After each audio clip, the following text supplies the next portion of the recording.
Good evening, everybody. Good evening. Welcome to the Taurean Rain Reloaded channel. If you are new, hopefully this will not be your last time on the channel. Make sure y'all go ahead and hit that subscribe button. Go ahead and hit that like button, comment, share, all of that good stuff on your various social media platforms. Listen, this is going to be a very special show on my channel.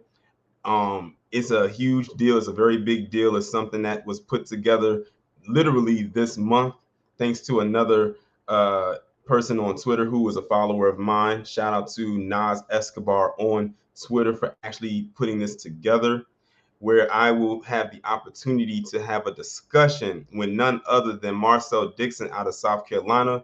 Y'all are going to get a chance to get familiar with who he is, what he's all about, how did he, get into these B1 spaces for those of you who are unfamiliar.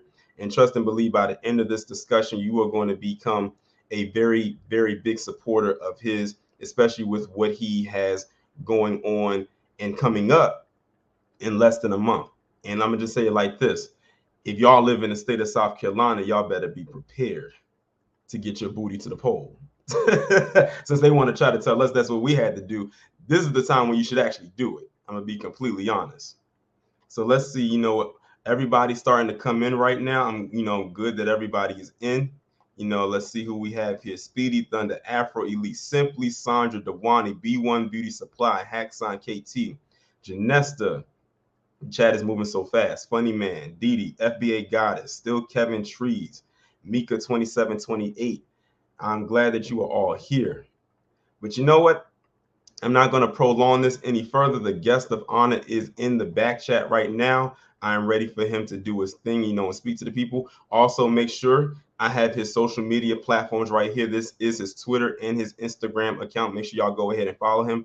In the description is his website. Make sure you go ahead and check that out as well. So without further ado, we're going to go ahead and bring up Mr. Marcel Dixon. Sir, how are you doing? I'm good. How are you? I am doing excellent. I'm doing great. I've been waiting for this day for the last, like I said, couple of weeks now.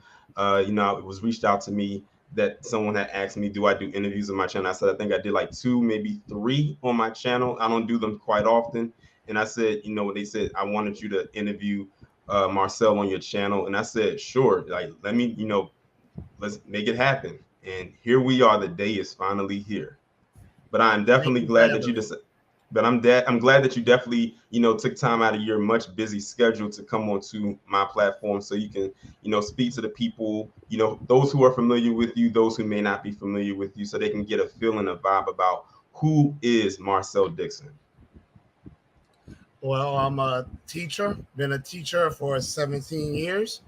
I'm born in Savannah, Georgia, but my family and I have lived and I've been raised in South Carolina in a very rural county called Jasper County, right across the bridge from Savannah, Georgia.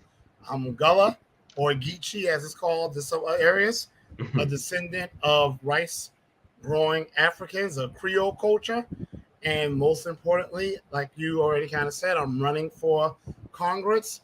I'm running for reparations, but I'm running against, because who I'm running against is important too, James Clyburn. And what has happened recently has just reminded everyone of why it's even more important that he has to go. Yeah, most definitely. And I think everybody who's on this side is very familiar with who Jimmy Clyburn actually is, and for quite some time. And it's crazy that you're in South Carolina, because I went to school in South Carolina. I went to college in South Carolina. I went to Benedict College in South Carolina. So when you said Jasper, I'm familiar with that because I know or or acquainted with some people who are from Jasper. So when you said that, that's why I kind of shook my head. I said I'm familiar with Jasper, South Carolina. But I guess my question to you is, what made you want to throw your hat into the ring of politics? I know you said that you were a teacher, so you're making that segue from being a teacher into politics. And I know for some that's like an interesting leap to take. So what triggered you? Like, what did you see that's, what, I have to do something, there has to be a change, and I feel like I'm going to be that change? Well, it was a combination of what I was seeing and what I was not seeing. What I was seeing was my students, my Black American students, especially, even the ones that followed all the rules, stayed out of trouble, went to college, made good grades, I was seeing them and my students who unfortunately may have gotten into trouble, may not have always done well in school, fall further and further and further into poverty. The same type of poverty in which their parents struggled, in which their grandparents struggled, in which their great grandparents struggled. And I wasn't seeing us making any progress, even when we were out there being the top of our class, starting our own businesses, getting degrees. I was seeing other groups, however, even children of people in the country illegally, surpass us within a year. They already have amassed more wealth than entire Black families that have been living here in South Carolina for generations, for decades. That's what I was seeing. What I was not seeing was any politician, Black and non-Black, doing anything specifically for us. But at the same time, I was seeing them doing policies for Native Americans, Asian Americans, for Jewish people, for you name the group. And while at the same time, nothing was being specifically done for Black Americans. The cherry on top, though, was when I was doing research on my congressman, James Clyburn, and I found out that even though he's been in office for 30 years, his majority Black district, where I have lived my entire life, is the sixth poorest out of 435 districts. Now, I'm a teacher. I get kids coming to me who are not reading on grade level, a fifth grader reading on a first grade level all the time. And I get 6 to 8 months to get them on grade level and to get them to a point where they can pass the test at the end of the year. 6 to 8 months. If I had that child for 30 years and they still could not read, who in their right mind would trust me with their kid? Who in their right mind would defend me as being a good teacher? This man has had 30 years, and the best he's been able to do is to have his majority Black district, the sixth poorest out of 435, but for children, and the majority of the children here are Black, it's the third poorest. I said someone had to do something, and I didn't see anyone doing anything, so I said that person had to be me. Wow, that's a pretty, very interesting rundown of the reason as to why you are putting yourself into the political ring. And I know that cannot be easy, considering that we know the type of reputation that Jim Clyburn has. And, he has a huge support system behind him, despite him not really doing much of anything for the area in which he's governing. For 30 years, that's a long time. 30 years, that's like only 3 years out of my age. I'm 33. So, he's pretty much been in office almost as long as I've been alive. So that's Yes. 3 decades is a long time. And then when you put into perspective how he really hasn't done much of anything for those 30 years for the people of his district, and then you look at what he's done for other groups, because I've talked about that on my channel plenty of times. Like, I know he did something, was for the Catawba Indians, I believe it was. Yeah, he did Catawba something Native for Americans, and yeah, I need to specify this. okay. People must understand the Catawba Native Americans aren't just any old group of Native Americans. They were former enslavers, and not only were they former enslavers, they were known for being brutal enslavers. And not only were they enslavers, they were also slave catchers. They were so brutal that if one of our poor formerly enslaved ancestors happened to be caught, they would rather be returned to the white enslavers than the Catawba Native Americans. Now, not only has Clyburn done something for them recently, the first thing he did upon getting in office, or one of the first things at least, was he wrote or sponsored a reparations bill for the Catawba Native Americans for them to get special rights, privileges, protections, and recognitions. That's pretty much reparations. The bill mentions for all the historical injustices they had faced. That's done in the first things he sponsored in 1993. Now, keep in mind, There's only 3,000 Catawba Native Americans now in the state of South Carolina. There's 1.5 to 2 million Black Americans in South Carolina. So in 1993, it was probably only a handful of them in South Carolina. Yet he put forth a reparations bill for them to get protection, for them to get recognition and privileges. Then in November 2021, he wrote another bill for them to get 20 acres of land on which they can build a multi-million-dollar casino from which they will get billions of dollars. Meanwhile, Black Americans, South Carolina being ground zero for this, have had stolen 15 million acres of the 16 million acres of property our ancestors were able to amass. The Gullah Geechee, we've lost countless, hundreds of thousands of coastal property to theft. He has not written one bill to address that. Wow. And that's news to me, the part where you was talking about what happened back in 1993, because I was familiar with the more recent part with what happened in November, because I had spoke about that on my channel. I'm like, dude, like, what are you doing? Like, you're literally giving more land to a group of people that probably don't really support you like that, and most likely probably didn't even vote for you, and they're about to get. Here's the thing: a good bit of them don't even live in South Carolina. I was the ready to say majority that. of them live in North Carolina. North Carolina, yep, I remember that. Yep, exactly. I'm like, you are representing the state of South Carolina, and you're giving basically a offshoot reparations package to a group of people that, one, aren't even Black, and two, live in the state above you, a state that you're not even over. Like, how does that even work? And that's and they what probably really enslaved his ancestors. Exactly. And they probably enslaved his ancestors. Now, check this out about his own district. Clyburn's district, where I live, RSF the 6th poorest out of 435, only the most disgusting sellout of a so-called Black person can try to defend that level of failure, and some try. The 3rd poorest for children. But here are other statistics. His district has the most toxic level of drinking water in the United States of America. His district has the highest eviction rate in the United States of America. His district has the highest level of Black people getting their arms and legs chopped off due to medical anti-Blackness in the United States of America. His district has some of the worst school districts, educationally speaking, based on their standardized test scores in the United States of America. But he's worried about a group of people who used to enslave us, and the majority don't even live in South Carolina and not even in his district.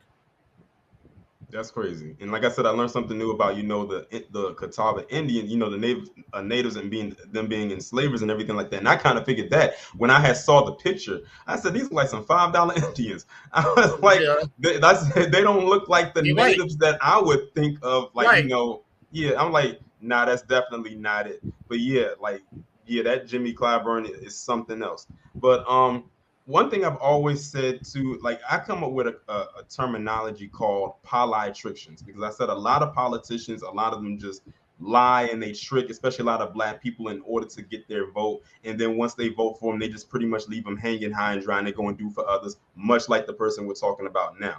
But one person I always bring up is, to counter that, is Marion Barry. You're familiar with him, right? Of DC, yes. Yes, mayor for life. But the reason I always bring him up is because, with me being in the DMV area, I'm growing up under his, him being a mayor, and even all the stuff that he had going on his personal life, people still support him because he was for the people. And it's very rare that you have politicians, Black politicians, come in and actually do for the people like how he did. And I always say, when are we going to get another Marion Barry? And then here you come, and I'm like, this guy right here is possibly, most likely, the second coming of Marion Barry, probably even times 10, because of what you're pushing for, as far as reparations and tangibles, because it is so rare that you have a politician actually even utter the words reparations or tangibles and actually really push for it to actually happen. And that's why, a lot of people are gravitating towards you. And then you come, and I think another thing that helps too is you're coming to a lot of the grassroots people. Like, of course, you talk with TBA You've spoken with other smaller, I guess you can say, YouTubers who have smaller platforms and spoke with us, because you could have easily went to like a lot of these big mainstream outlets and did a bunch of interviews with them, but you're coming and talking to us. So I think that actually, it helps us connect with you more. Like, he's down here on the ground level with the people that can help elevate him. And then his platform is telling, this is what I'm doing. I'm putting Black people first, Black Americans in particular first, FBA. So, and I was looking at your, website, and, looking at your slogan. Yeah, like, to those in the chat who are unfamiliar, yeah, Marcel Dixon is the real deal. And like I said, if you live in the state of South Carolina, you know what you got to do in June. Is it June 14th, right? June 14th. So it's June like 14th. 27 days away. Yeah, and that time is coming. Like, that time will be here before we know it. And we know it's going to be hard. I saw someone in the chat said that you were brave to even go against a machine like Jimmy Clyburn, because like I said, he has the push behind him. But we know what the real is. So, it is what it is. I would say, I'm not going to run away from Blackness. And that's what it's like. There's some unwritten rule out there that these sorry, pathetic excuses for Black leaders, quotation marks around both those words, because they don't even deserve the gift of being Black, where they can't specify Blackness. We just had some monster massacre 10 of our people, and you still can't even get some of these members of the Congressional Slack Caucus to even utter the word Black. Now, I put that up on my Twitter page, but when Asians were murdered in that so-called massage parlor that was strangely open in the middle of the night, when Asians were murdered in that massage parlor, which was an awful thing, obviously, Clyburn was quick to specify Asian Americans. He said, hashtag stop Asian hate. Not only that, he put forth legislation. For those who don't know, Clyburn is the majority whip. The majority whip's job is to pretty much come up with the legislative agenda for their party. So he's a Democrat. So pretty much he comes up with the bills that the Democrats want to get done, and he gets the votes to get them passed. So he proposed legislation to protect Asian Americans. He specified it was an anti-Asian attack. He even put a hashtag, stop Asian hate. That man has not uttered the word Black. He won't even say it was an anti-Black attack. He hasn't put forth a letter of legislation to specifically protect us. And it's not just him. The Congressional Slack Caucus apparently released a statement today, and they would not even mention the words Black. They're trying to make this about some gun control. This ain't had a damn thing to do with gun controls. This ain't had a damn thing to do with mental illness. This had everything to do with centuries ongoing anti-Black racial terror. Exactly. And yet, there's no bill out there to protect us. I know a lot of people like to lie and say that the COVID-19 hate bill was not written specifically for Asians. That's a damn lie. Yes, the actual text itself is applied in general terms. But if you read the legislative text where they explain the purpose of the bill, they only mention Asian Americans. Now, any other time, they can't mention Black people without saying Black and brown. Or minority or people of color, which first, all those words need to be eliminated, all those phrases.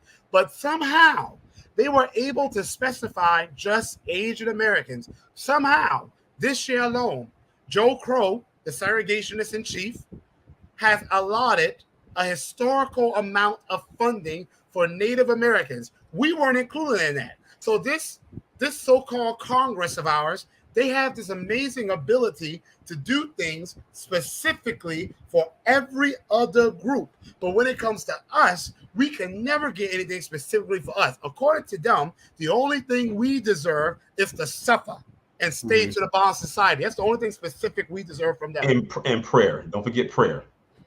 And fish, and the occasional fish fry. I'm glad you brought that up, because I was definitely going to talk about that damn fish fry. Okay. So since you brought it, we'll go right into it. So we all know that Jim Clyburn loves to have that fish fry every year or around election time, during an election time, and he always has that fish fry. And we know that it was some people on the grassroots who actually went to that fish fry. We know TBA was there, being incognito, but you were there because we saw you on, in the video, and we also saw some other people as well that may not have that be that notable. We saw the people wearing the shirts. We saw some people carrying the FBA flag. So they made themselves kind of, be known so we can know who to pinpoint out and who what. Can you explain to the people and to me, because clearly I wasn't there, what was the atmosphere like during that day? I mean, it was boring as hell as I showed up. Yeah, they were waiting. They were waiting for me, But no, seriously, it was. It felt people. It seemed like people felt defeated, and it seemed like our people are just fed up. Seriously, usually the group that's going to stick with Clyburn the most is going to be, the older crowd, and even they were leaving early. Even the old ladies were leaving early. I was handing out flyers, and then I was accosted and told I was not supposed to do that because it was for local and state candidates. That was a lie, by the way, because they had two ladies for whom I have great respect for. They're running for U.S. Senate, and they allowed them to speak and address the crowd. So what happened to that local and for state candidates only? I mean, here's the thing. If I wasn't a threat to Clyburn, if what I was saying was so false and so easily to disprove, why would they be going out their way to try to stop me from getting the message out to other people? So whatever. I said I'm not going to act a fool. I put my flyers up. But I already handed them to the Black One supporters that came out to support. Maybe me too, but they definitely came out because of Jason Black. And they were handing out flyers. Some of them were escorted off the premises. They threatened to escort me off the premises. I mean, hell, wouldn't have been heard of me any. But I wanted to sit there and see what this fish fry was all about. So I sampled the fish. 2 thumbs down. If this is what they've been voting for, if this is what some people have been voting for 30 years, I could have made some damn fish way better than that. The red rice wasn't hitting on nothing. So I don't know. But the crowd, the people, the candidates that came up there, they weren't speaking about things specifically to us. And I think Black people were starting to wake up politically. I mean, it's taken us long enough, but we're starting to wake up politically. The people went up there talking about Medicare for all, things I support, tuition-free college university, things I support. But what about all the land that Black Americans, especially South Carolina, especially us Gullah Geechee people, what about all the land we have had stolen from us? They didn't say a thing about that.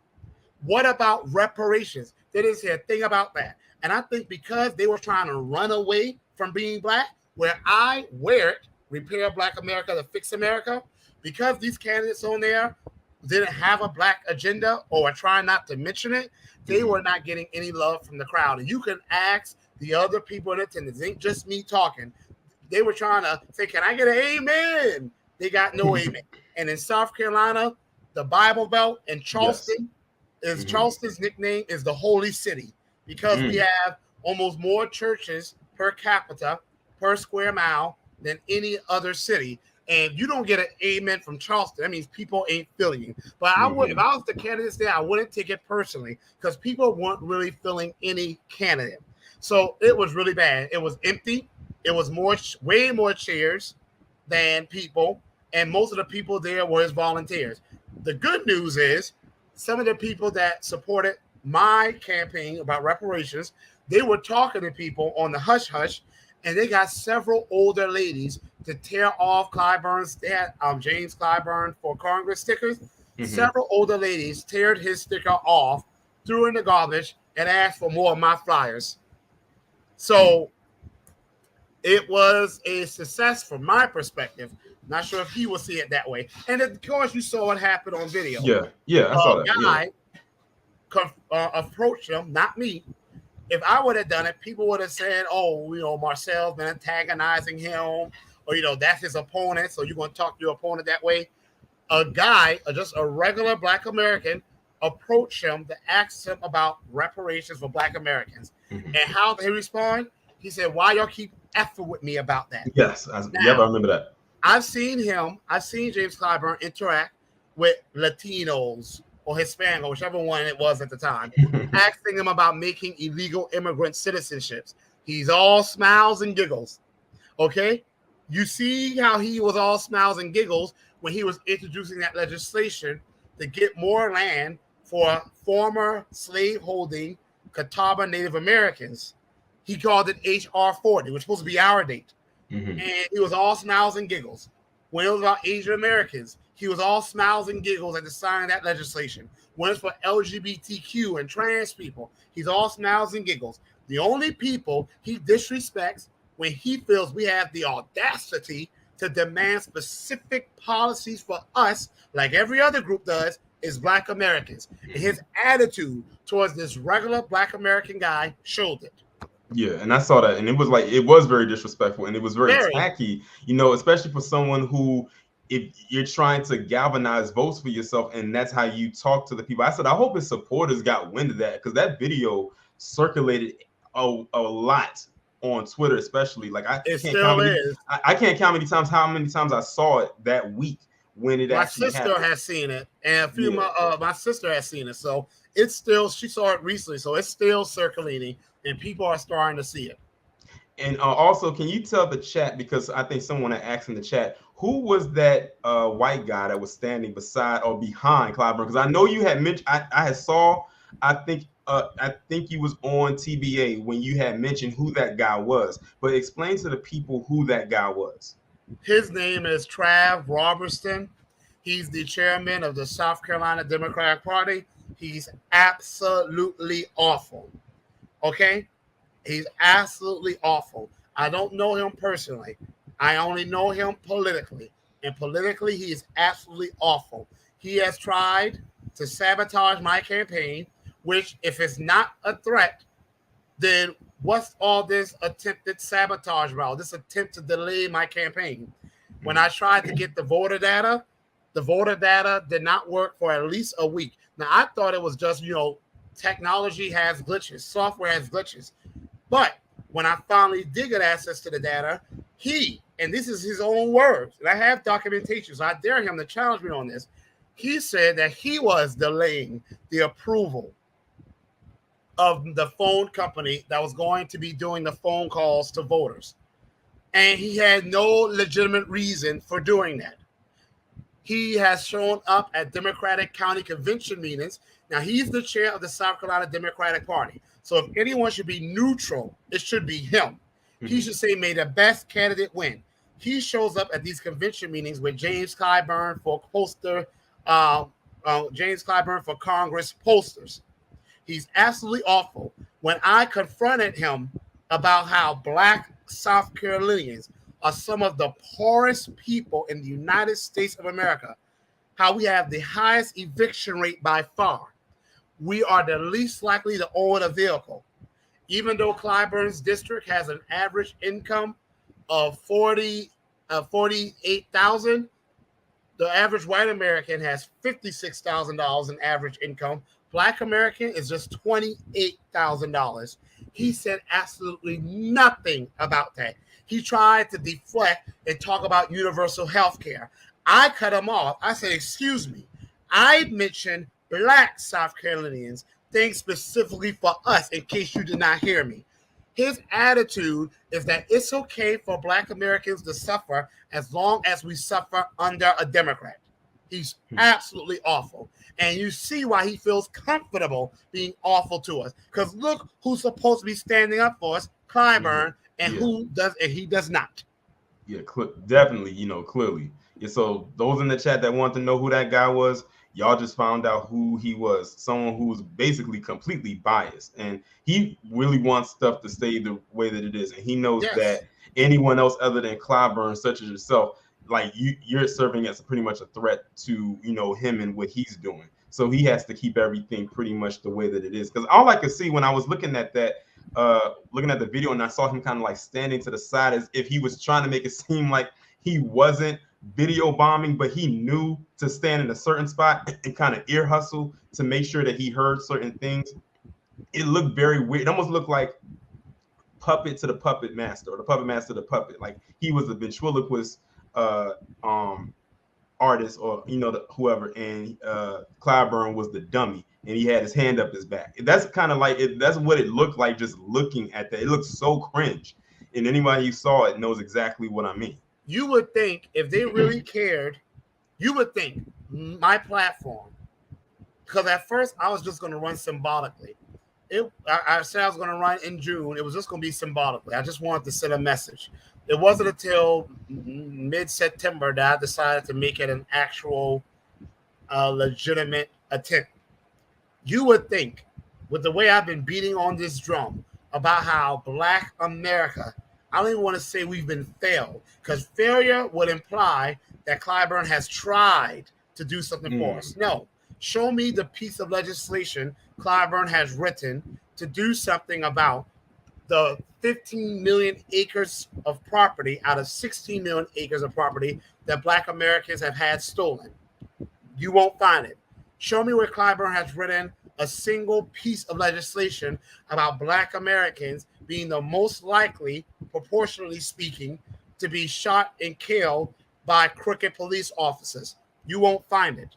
Show me a piece of legislation you have found where Clyburn has written to deal with the fact that the average majority Black school is likely to offer less than 50% of courses a child needs to be considered college and career ready.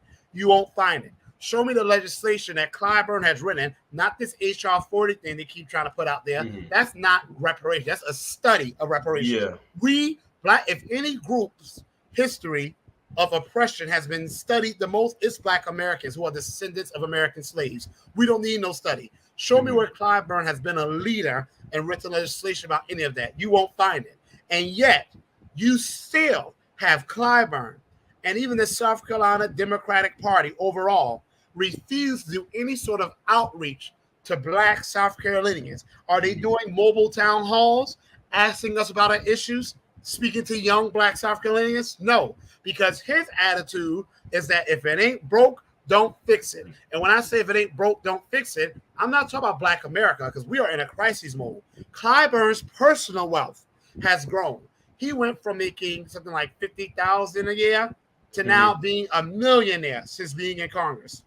Not only that, an article came out where he's been funneling money into his family members, according to the article. They start these businesses like office cleaning and office maintenance, and then he pays them tens of thousands of dollars to maintain his offices.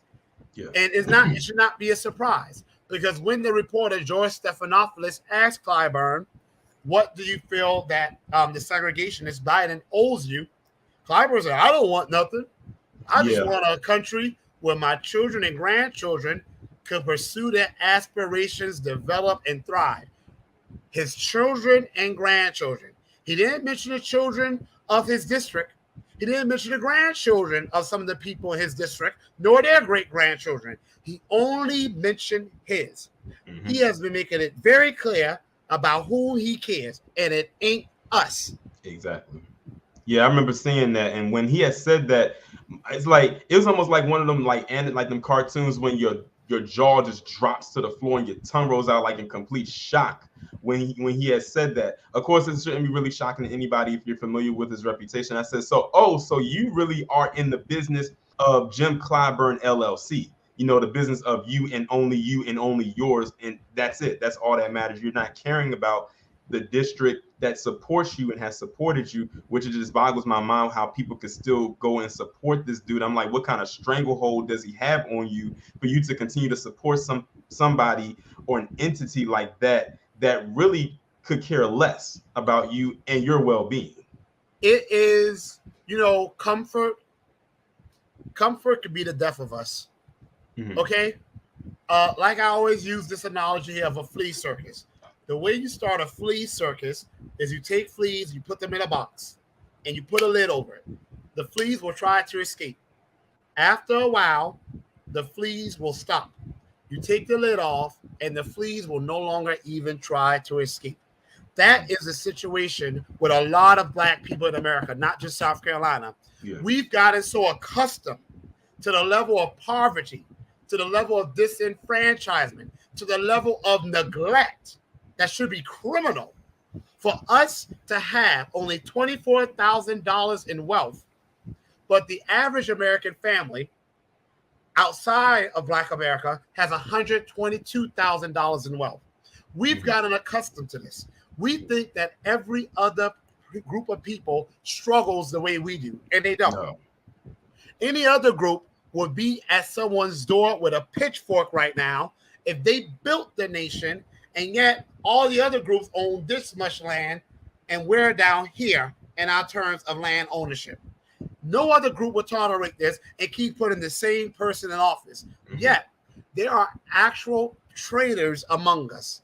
I cannot tell you how many times my team has caused some people, usually older Black men, not all, obviously, I'll say around 30% of them, and they will either hang the phone up on my team, give the flyer back to us, or scold someone from my team about me running against Clyburn. They are more concerned about Clyburn staying in office than they are about the fact that Black children ages 5 to 12 have the highest suicide rates among people of that age group. Clyburn has written a piece of legislation about it. I'm going to keep bringing up how we've had all our land stolen. We only own 1 million acres of land in the nation we built. They're not mad about that. They're not mad about the fact that Black women are 5 times more likely to die giving birth to a child than a white woman, and women in countries like the Philippines, Uzbekistan, are more likely to survive giving birth to a child than a Black woman in the United States of America, the wealthiest nation. Poor countries like the Philippines, Uzbekistan, a Black woman is more likely to survive giving birth to a child than the United States of America. They're not mad about that. They're not mad about the fact that the towns and cities that lack safe drinking water are usually all the time majority Black. They're not mad about the fact that in Clyburn's district, you have food deserts and healthcare deserts where you can drive for 10 miles or more and not even pass a gas station, let alone a grocery store, and definitely not a hospital. They're just mad that I got the audacity to run against Clyburn. Their whole goal in life is to save Clyburn. Then one of them called themselves trying to tell me my ancestors for what they died. I said, don't you tell me why my ancestors died. This is what I said to them, because old or young, you're not going to talk to me any kind of way. Don't you tell me why my ancestors died. I knew my ancestors, okay? I knew my great-grandparents. One of my great-grandparents is still alive. They died for me to have better than what they had. Yet, according to the data, we own less homes now than we did during the days of Jim Crow when my ancestors were alive. When my ancestors were alive, they owned most of their land. Now we mainly rent from other people. Yeah. So I want to ask them, for what purpose did your ancestors die? For you to make sure Clyburn keeps his seat and does nothing for us? They're traitors. They only care about the fact that Clyburn has done things for them personally. So because he's done things for them personally, their attitude is the hell with us. And you know what? The hell with them too, because they are not my elders. You are a traitor. And the same way they have no respect for me, I have none for them. And I mean every word of it. That was a mic drop right there. That was a shoe mic drop right there. But I definitely agree. Like we live in a society. Unfortunately, we have people amongst us who are only out for themselves. They're not thinking of the collective. I'm like, do you really understand what the collective, what could happen if we get our reparations and our tangibles? I said, I don't know if it was you or somebody else that posted it. It might have been you, where they were saying how much debt America has gone into because they have shut out Black people in certain institutions. When you had said $16 trillion, and it's ironic you said that, because when I was looking at a video a couple years ago, when the reparations talk really started to really catch steam to the mainstream, they were saying that Black people in America, FBA, well, at the time we didn't have the FBA title, but Black Americans in particular, they said starting at its lowest point, $16 trillion is starting off. That's just starting, and it's amazing and that was just in the year 2000. The study you're talking about is from Citigroup. And Citigroup, I always want to bring this up in case people want to challenge the study. Citigroup is one of the largest financial service providers in the world. Now, I don't give a damn about them, but Citibank, which is under Citigroup, they're one of the largest banks in the world. They're considered a bulge bank, meaning that if they were to crash, one of the 9 banks, that if they were to crash, the global economy would be damaged because of it. They did a study saying since the year 2000, America has lost $16 trillion because of anti-black racism. 2000, okay? Now, America is only worth, as of 2021, $19.2 trillion. That's our total GDP, meaning the total value of our products and services. So we will be twice as rich right now if America had paid reparations in the year 2000.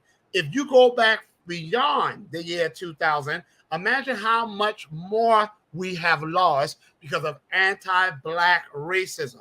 But you know what? Lyndon B. Johnson, who was racist against black people, even though he did the civil rights legislation, they even said he called the civil rights bill the N bill, the N-word bill, whatever. But he was doing a study on poverty. And after speaking with white Americans in the Midwest and in the South, he said he found out that the only thing you got to do for a poor white person was to convince them that they're better than the best Negro. And he said they won't notice you're picking their pocket. Then he said, hell, give them someone to look down upon and they'll empty their pockets for you. That was a racist white man from Texas telling us about racist white people. And if any white person listening gets offended, too damn bad. If you're not racist, if the shoe fits, wear it.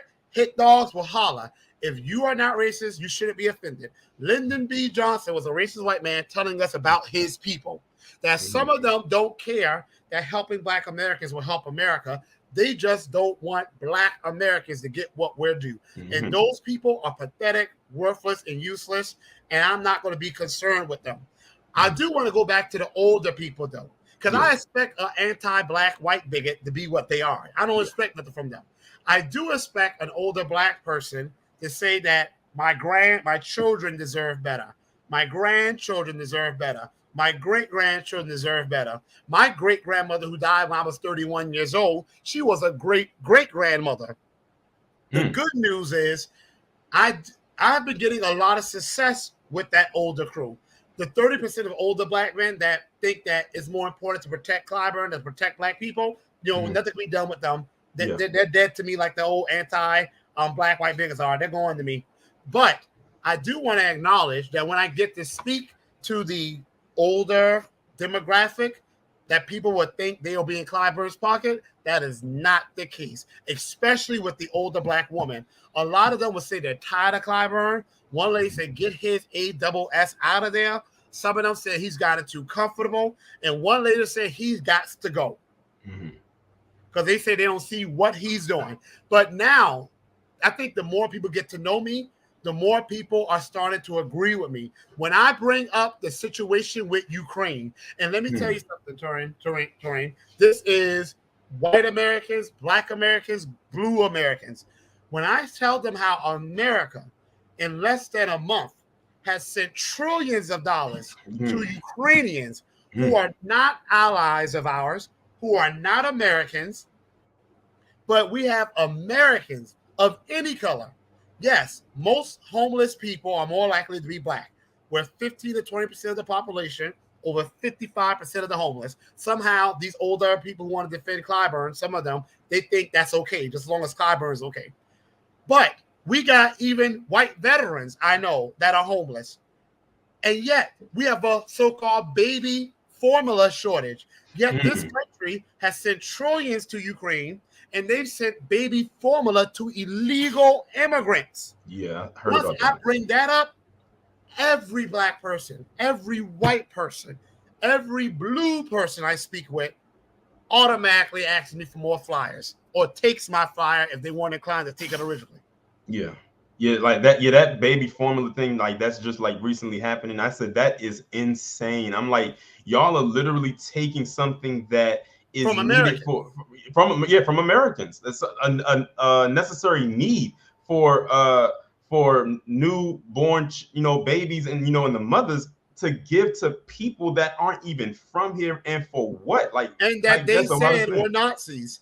If you go back just 6 months ago, it was common knowledge that the Ukraine was filled with Nazis, that their military literally has Nazis that do demonstrations in broad daylight. But you know what? People want to talk about how racist Trump was.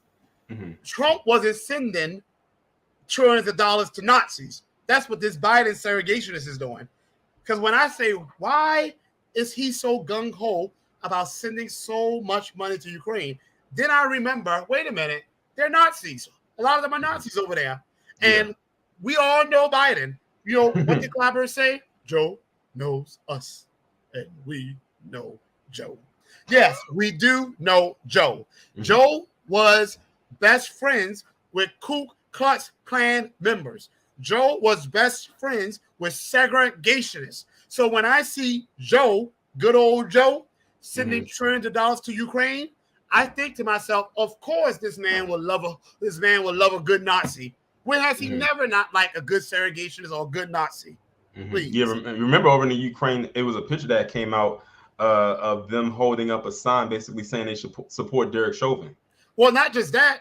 How about how they were treating the black people over there, the African immigrants, mainly from Nigeria, it seems, that were living there? Did you hear "We Know Joe" say anything about that? Did you hear one word of condemnation towards the Ukrainian government about their treatment of black people, in this case, Africans? And yes, I know we have some issues with, I don't know if we want to say our brothers and sisters, our cousins or whatever, but some people in diaspora from the African continent and African diaspora, we know if people say we're a family, then family fights among each other, whatever. I'm not family members with coons. I don't have any coons in my bloodline. Okay, right. But Joe Biden didn't say one word of condemnation about the way the Ukrainians were treating the people over there, mainly from Nigeria, okay, and other African nations. But not just that, though, Taurean. We tend to forget this same Nazi-loving segregationist fool, Joe Biden, that Clyburn sold to us. We already know he wrote the crime bill of 1994 that locked up more black people since the days of chattel slavery. But before the crime bill, he was also the person that did that disparity between crack cocaine and powder cocaine, which only difference was that white people used one, which almost resulted in no time, and black people used one other form that resulted in a crazy amount of time. He also brought mass incarceration among our people. But not only that, we have already forgotten, he tried to give reparations to illegal immigrants because they were separated from their families. So the hell what? They broke the law. That's what happens. You go to jail. Yeah. I thought Biden loved throwing people in jail. My bad. He only likes throwing black people in jail. So it's okay for us to get thrown in jail and get separated from our families. That's okay. But the moment it happens to an illegal, he wants to pay them $450,000, not per family, but per person. I don't give a damn what anyone says. Trump wasn't trying to give illegals $450,000 in reparations. This is the same man, though, that said he told the Democrats behind closed doors, don't expect too much of reparations. This is the guy that Clyburn sold to us, a Ku Klux Klan member without the hood. Yeah, when I found out that he was going to try to pay $450,000 per person, I said, "Do you know how many a lot of those who cross that border pack into one house?" Exactly. I said, literally, with 3 people, they're already millionaires. But not just that, though. But not just that. Even more disgusting. I don't know if we remember this. They emptied hotels. They actually bought hotel rooms for illegals. But what about, and this was in the state of California, using federal dollars. Yeah. But you got Americans on the streets.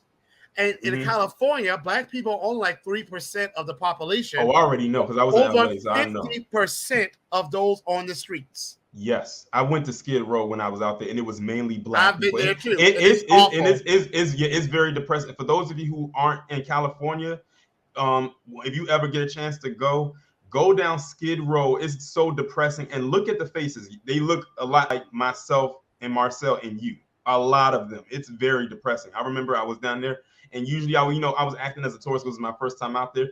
I did not take any picture or any video of that because I was just like, wow. I mean, I heard of Skid Row, You but have it to was see it to believe it. horrible. And it's multiple streets. It's not I Skid say Row. it's expanded It's now. yeah. It's expanded. It's not just one long street. It's multiple streets. It's almost a block.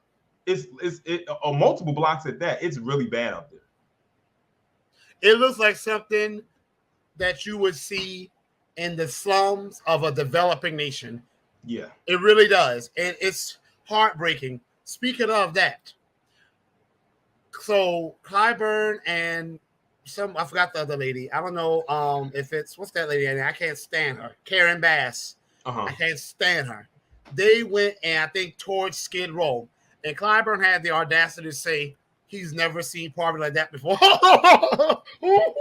Oh, really? He's from South Carolina. He's from rural South Carolina. He has seen poverty worse than that. Okay? Mm-hmm. He has seen poverty way worse than that. You have the sixth poorest district, mm-hmm. Mr. Clyburn, in the United States of America. You know what? He's probably not lying. Maybe he hasn't seen poverty like that because he doesn't go around his district to see how people are living. So maybe he hasn't actually seen it. Maybe I'll take back what I said. Probably, because we know he don't be trying to hang around black people like that, except at that whack fish fry that he be having. But yeah, it's really, that it's horrible out there. But I wanted to talk to you about something that, recently happened. And I actually had posted it. I had said it on Twitter. And this actually happened, if I'm not mistaken, either yesterday or 2 days ago, when you and Tariq had to come in like Batman and Robin and check those Christians in that Twitter space when they kept trying to say that, Jesus apologized, to them or forgave them. It had something to do with reparation. It was so dumb. But you and Tariq came in like I said, like Batman and Robin, and were tag teaming off of each other, like really going at them. And if for those of you who don't know what I'm talking about, if you go to Tariq Nasheed's YouTube channel, is one of his most recent videos that he posted. And you come in probably around a little after the 10-minute mark, and y'all was going in on them. Can you elaborate? How did it even get to that? How did that happen? I forgot her name, but it's a white lady. I think it was Is it called Monica? I think her name was Monica. Yeah. And I've been on her. She does like a show. I've been on her shows before, and let me just say, I'm used to dealing with white people like Monica, evangelicals. Mm-hmm. It's like a lot. That's what they call themselves. It's a lot of them in South Carolina, obviously.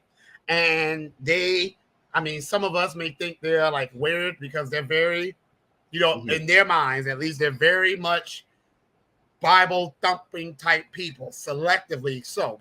Now, I actually don't have any problems with Monica. I don't agree with a lot of her views, obviously. But one thing about her, as you saw, she does let people come up and speak of all different sides. But I didn't catch when she said that thing about Jesus Christ, but I figured she did because I heard Tariq mention it. And she said she was saying that Jesus Christ has forgiven America because he died for our sins. So somehow, spiritually speaking, this is what she said. I also want to say what she said, that the debt of reparations has been forgiven spiritually because Jesus Christ died for our sins. I have no comment on that one. Now, what I was mad about, because I wasn't going to say nothing, it was this really, really, really anti-black guy there named Mike who went on some long, nonsensical rant filled with all the classic anti-black tropes. Well, go back to Africa. Well, look how Africa looks right now. Well, we give y'all reparations and welfare already. First of all, Mike, I told you not to leave. I told you to stay right there until I got to speak, and someone went before me, and he ran off. That's what cowards always do. They always ran off. First of all, the majority of welfare recipients are white, okay? Mm-hmm. Oh, yeah. Second of all, if you want to talk about people receiving things from the government, look through your photo family album, Mike, because white Americans receive 4 Homestead Acts. The first one was when they was trying to get people to move here from England, and they were giving away a certain amount of acres of land to every white male that moved here from England. The second one was after the Revolutionary War, when some states like Virginia gave land to veterans or soldiers that fought in the Revolutionary War for the Union. The third one is the most popular, the Homestead Act of 1860 or 1861, that Abraham Lincoln signed, that gave away 10% of the entire United States of America. The U.S. is the third largest nation in the world. Imagine 10% of the entire country was given to white Americans. That's hundreds of millions of acres of land. Then the fourth one was the Southern Homestead Act that was really supposed to be for us, but we were left out of it because coming out of slavery, we didn't have a cent in our name. We were still facing lynch mobs. We were virtually illiterate, and we were scammed. The few who were able to almost get property were scammed out of it. Now, where does most wealth come from in America? Land ownership. That's the root of most wealth. So much so that 48 to 60 million white American families can trace their wealth back to the Homestead Act that gave them property. And you know what? I'm not necessarily mad at them because it's not like they did it. The government did it. Not just that, though. Let's talk about the GI Bill. My great-grandfather is still alive. He was a World War II veteran. And the GI Bill was given to veterans returning from World War II. It gave trillions of dollars to white veterans to allow them to buy homes, open businesses, get pensions for retirement. The vast majority of black veterans, like my great-grandfather, were excluded from getting that. So while he was able to see his former white comrades leave homes, land, businesses, stocks, assets, bonds to their children, he was not able to pass down any wealth to his daughter, my grandmother, who is now deceased. Let's talk about the Wagner Act that allowed white Americans to form labor unions, which saw a drastic increase in wages paid to white Americans, which saw worker protection. Let's talk about the Social Security Act that led to things like retirement and disability. Black Americans were excluded from all of those things. So, Mike, you goddamn coward. If you ever want to debate me on something about handouts, come at me. Come at me. If you want to talk about handouts and being grateful, you be grateful that you were able to benefit from the wealth of a country that Black Americans built, but we have yet to get our due from.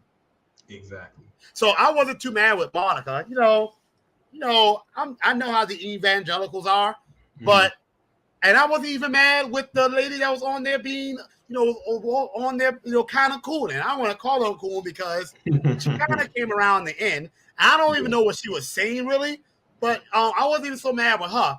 It was that Mike guy. I came on there just to check him, and I told him not to leave, and he ran away. Now I will tell you what's funny though.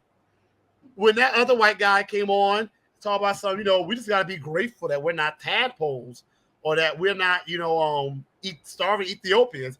It was so racist that even Monica, a white lady, stopped him and said, wait a minute, when you say starving Ethiopians, wait, are you saying black people? He was like, no, I'm not saying that. Yeah, he was. Yes, he was. Yes, he was. Even, when a white person says you're being racist, you're being really racist. But okay. Yeah. But speaking, it's interesting, that I brought up, the space that you was in with Tariq, just right here. But there was another space that you were in, I think the day before, and it was listen. Listen. I was there listening a good chunk of the time. I remember you had sent me the link to actually join in the space, and I think Kid Gravity, and shout out to Kid Gravity and Black Alpha Network, Queen Alpha, and all of them over there. Because I think he had wanted me to speak. I said, I'm not speaking because I know that they gave 60-second time limits to speak for those who wasn't you and Monique. And I said, if I started speaking, I would have came in there cussing like a sailor, and my 60 seconds would have been brought down to 10, maybe 5. Like I would have came out swinging. But that was a very, very, very hard space to listen to. I don't know how you were able to do it because it was very hard to get through. Do you want like can you literally like kind of tell the people what that space was all about for those who did not see it? So I don't know the history of it, but pretty much her name is Monique Worthy, Yeah. and she's like she's black, but on thing she's unapologetically Republican, unapologetically MAGA, unapologetically a Trump or whatever. You know what's and apparently, but she said she's open to discussing reparations, but then she said during the conversation that she would never support it, so maybe you're not open to it. But in any Right. case, though, Kid Gravity and whatever they asked me to, if I wouldn't mind just having, they didn't say a debate, but a conversation. But I guess it was a debate. They don't really feel like a debate to me. They said Right, she right. was giving her answers, I was giving mine. The funny thing was, well, one, it was a hot mess because even when I presented Monique with data, she was like, I ain't using no data. I don't care what the data says. So I'm like, okay, there's nowhere for us to go. And she could not counter any of my arguments either because they were based on facts. Now, I will say to her though, and I will say to y'all too, that she actually said some things with which I completely agree. And I told her, like she talked about how the Democrats, how they get black votes, they'll do a damn thing for us. She's absolutely right. She talked about how the illegal immigration one too, how illegal immigrants flooding our neighborhoods and Democrats are going out their way for them. She was absolutely right. Those were the main two areas where we agreed. But I brought facts and data, and she didn't. I didn't really. Right. I guess because I've been dealing with so many different people, I guess I really didn't find her troubling. The person I found most annoying was some guy who came on there. I guess. Oh, I know Yeah, who you're talking about. The one that kind of piggyback off of what she was saying. right. And he came on Yeah. there just mentioned like Lyndon B. Johnson was racist because I quoted Lyndon B. Johnson like I just did just now. Check me what you can do about it. Yeah. And he was like, well, he was a racist. I'm like, okay, so that doesn't disprove my quote. Right, exactly. And then he was on there talking about some black Wall Streets that were burnt to the ground. He was like, those were black Republicans. I'm like, okay. Well, first of all, most black people then couldn't even vote. So how do you know what party affiliation they had? But okay, your point. I'm like, I'm waiting for you to check me. And he couldn't do it.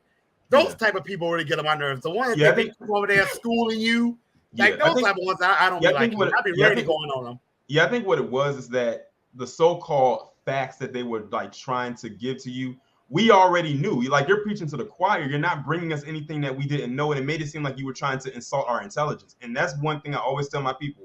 One of my biggest pet peeves is when people insult my intelligence or try to as if I'm dumb and I don't know history. I'm like, you're not telling us anything new. And I think that's the part that was really like grinding my gears with that entire space, even with her. And when she was trying to like, and then I think what also got me too was when she was when she was being ignorant. Like people was talking and she was like cutting them off and she was trying to be sassy and all types of stuff. I'm like, now you're just being petty. Like it was because it was a woman in there, Sister Sean. Man, I never seen her go off like that before, but she was going off on Monique in that chat, in that space that night. And also, shout out to Afro Elite. He tried to get his point across, but she kept cutting him off. I'm like, yeah, I gotta go. I can't stay and listen to this anymore because I was tempted to click that request mic button, but I was like, I can't bring myself to do it. I said it's late. I'll wake the neighbors. So I'm like, it was very hard to like listen to. This is why, I guess they always talk about like black people going back to the Republican Party or whatever. That it's because of that type of coonery from that guy that calls her trying to check me when she didn't do. Then he left the room and lied to about people put him out to save me when he left the room. I hate when they do that too. You left the room, then they're gonna talk about someone put you out. I ain't nobody put you out. Anybody was afraid of you. But anyway, that's why some black people scoff at like the term Republican or being conservative, because all they see is cool conservatives.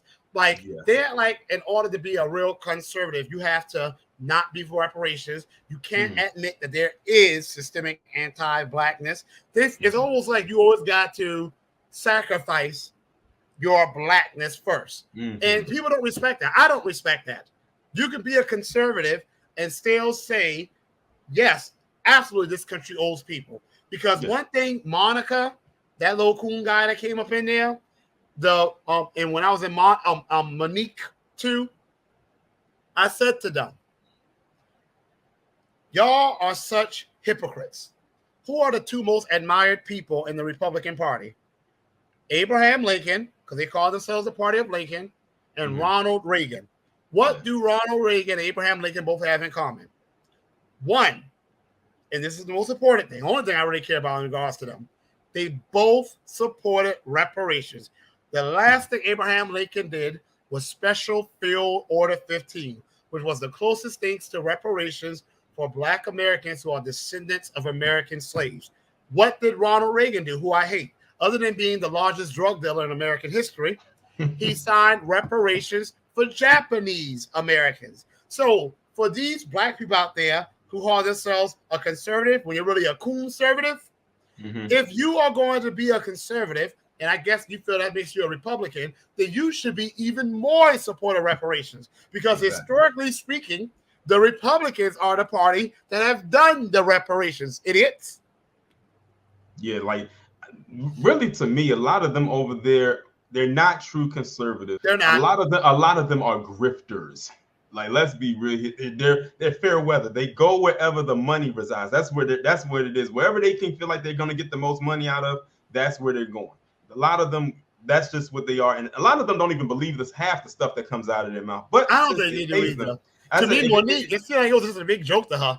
It really was. Like, I'm listening. I'm like, oh my God. I'm like, is she actually hearing? I'm like, can she? I don't know if she could find a way to get herself outside of her body and look at her and just sit back and just listen to the stuff that she's saying. Like, do you really actually believe half the stuff that's coming out of your mouth? And then what got me was that she was taking her personal experience and trying to make it every day is a blanket thing for everybody. Right. I'm like, that's not. I said that's not how it works. That's not how it works at all. Yeah. I'm like, your personal experience is just your personal experience, and then it's like, I forgot what she had said. I think it did have something pertaining to the shooting that happened in Buffalo. Then she tried to relate it to politics or something like that. I forgot what it was, but she hung on to that. She really hung on to that, and none of it was really making any sense. And you could tell that she was being defeated, and that's why she started going into the being petty. Here's the funny thing, though. She actually would agree with me on some things, and I don't even think she noticed it. Like, remember she said when we was talking about black on black crime, which was not true, she was like, well, I don't think most Black people are worried about white supremacy. She was like, it might be white politicians and their bad policies that cause the conditions that lead to the crime. Yeah. I mean, that's what we were saying. So exactly. Then I don't know, y'all. I ain't trying to brag, but I be getting them. Because towards the end, she even came around the reparations. Now, here's what she said. She didn't say I support reparations, but she did say she said the reason why I don't support reparations is because throwing money at a problem is not going to fix it. That's not enough.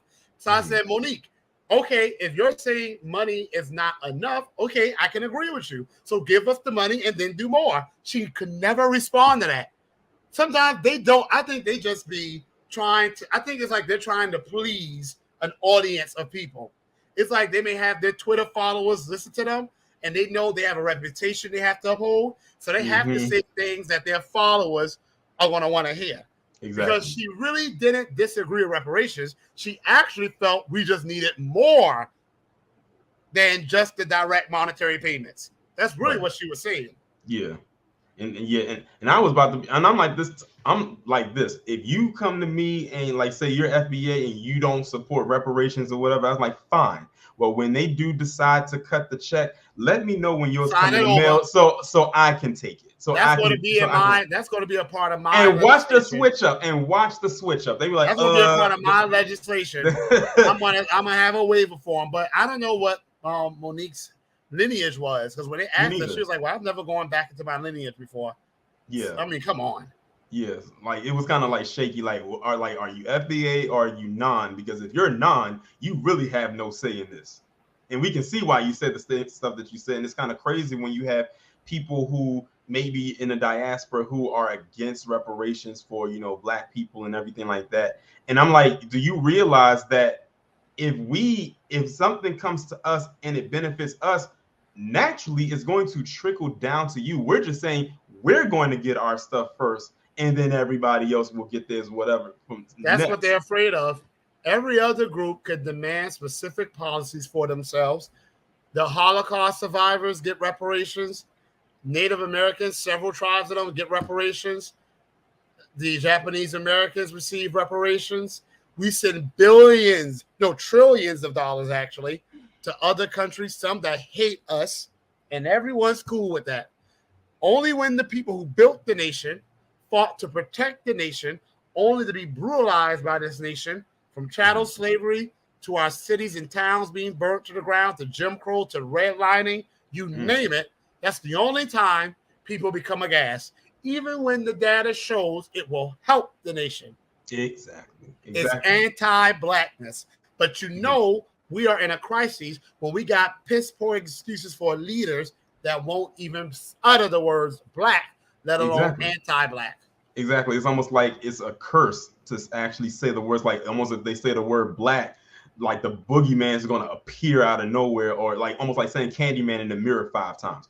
Right. It's not that, I'm like, it's not that deep. Just say black, or, you know, anti-black racism and anti-black hatred. And you know what it is? I bet you if they put something monetary behind it or a bill behind it, they'll say it till they are blue in the face.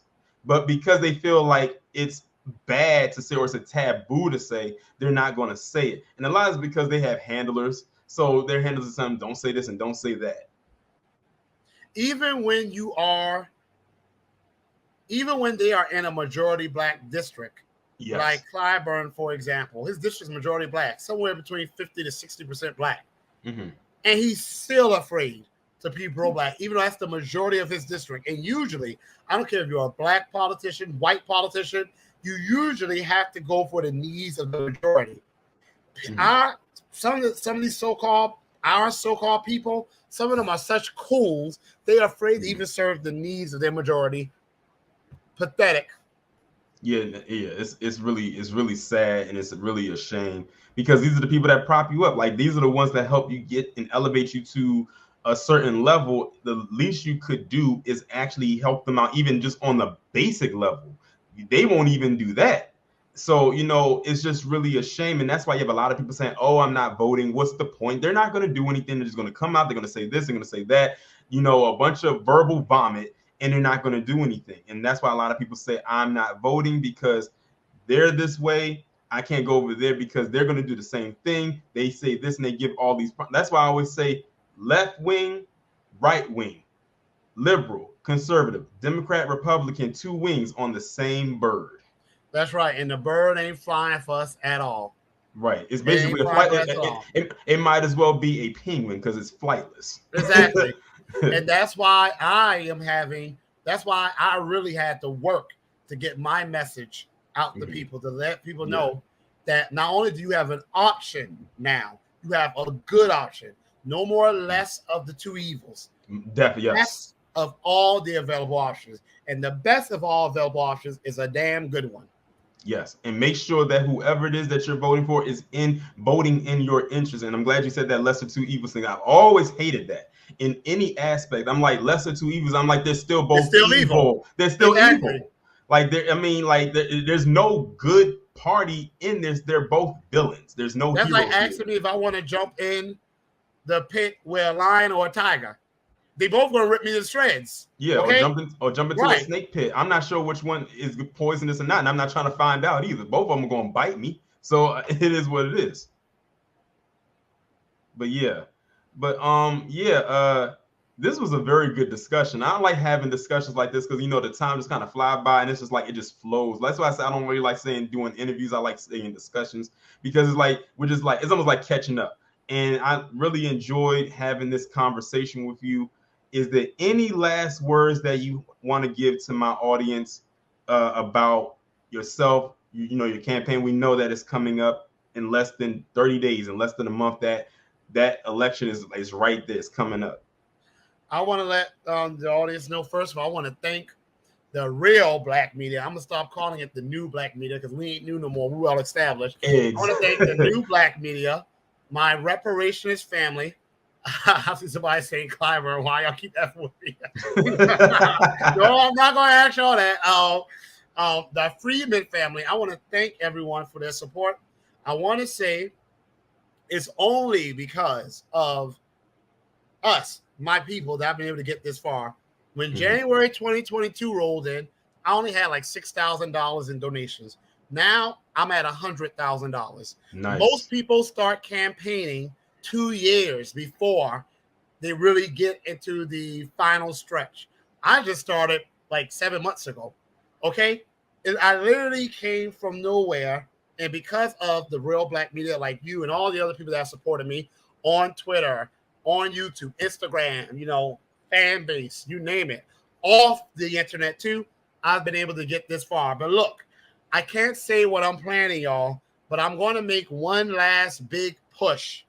And I am in need of donations. I'm going to be appearing, or I'm going to try to appear on some other shows on which I've been already to try to raise funds. If I say what I'm trying to do, it will only allow my opponent to try to act to circumvent what I'm trying to do. But if you can donate, please, if you're listening right now, marcelforcongress.com/donate. I really, really, really need your donations because I need to get the word out. I can't beat Clyburn in airtime because he has way more money. So he can outbuy me in airtime.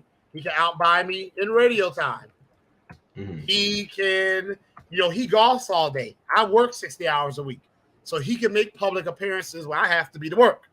Yeah. But I have another plan. What Clyburn can't do is out support me. And I have a lot of people supporting me. But some of those people want to stump for me, but they can't afford to do it for free, even though they want to.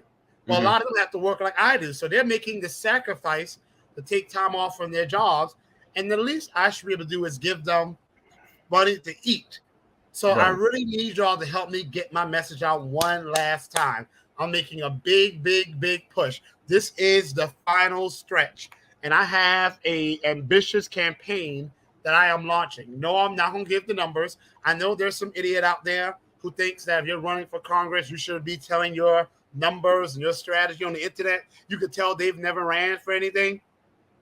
I need them to stick to making their little bootleg rap albums that they do, and let me handle the campaigning part. Because you never give away your strategy, especially when you're going to someone who has far more resources than you. Never do that. So, y'all, thank you so much, Taurean. Thank you for having me. No problem. And I appreciate talking to everyone. Exactly. And thank you to everybody who has come out here and everybody, you know, who came through. I had a lot of viewers.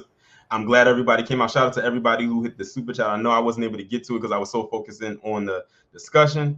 But with that being said, I'm going to end the stream on this note. Y'all enjoy the rest of your evening. Make sure y'all go and donate. The link to his website is in the description. I just posted it again in the chat. I had people like Black Voltron posting his links all up and down the stream and all up and down the chat. And if you live in the state of South Carolina, make sure on June 14th, y'all go out there and y'all vote for this man. I wish me living where I'm at that I could, you know, send in the ballot. But unfortunately, that's not how voting works.